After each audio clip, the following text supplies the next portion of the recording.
நம்ம போய் அவங்களுக்கு உதவி செய்யறது நம்மளுடைய மதிப்பையும் குறைக்கும், அந்த உதவியினுடைய மேன்மையும் அவங்களுக்கு புரியாமலே போகும்னு பாரதம் கத்துக் கொடுக்குது. கிருஷ்ணரினுடைய தேரோட்டியின் பெயர் உத்தவன். அந்த உத்தவன் கேட்கிறாரு, கிருஷ்ணா நீ நினைச்சிருந்தா இந்த பாரத போரை தடுத்திருக்கலாமே, இந்த தர்மனை சூதாட விடாம பண்ணிருக்கலாமே. கிருஷ்ணர் சிரிச்சிருக்காரு.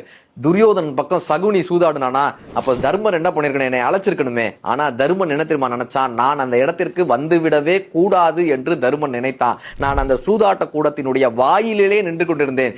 ஏதோ ஒரு கட்டத்தில் தன்னை இழந்த போது, நாட்டை இழந்த போது, சகோதரர்கள் இழந்த போது, பொன் பொருள் என்று அத்தனையும் இழந்த தர்மன் ஒரு முறையாவது என்னை அழைத்து விட மாட்டானா, என் பெயரை சொல்லிவிட மாட்டானா, ஓடி வந்து இவர்களை காப்பாற்றி விட மாட்டோமா என்று நின்று கொண்டே இருந்தேன். பாஞ்சாலி கூட முதலில் விவாதம் செய்தால், தன் அறிவு கொண்டு போராடினாள், தன் உடல் பலத்தை கொண்டு போராடினாள். எதுவும் நடவாத போது கிருஷ்ணா என்னை காப்பாற்று என்ற அந்த வாக்கியத்தை முடிப்பதற்கு முன்னால் நான் உள்ளே ஓடி சென்று அவளை காப்பாற்ற துணிந்தேன். இப்ப உத்தவன் கேட்டாரா, அழைச்சாதான் நீ போவியா?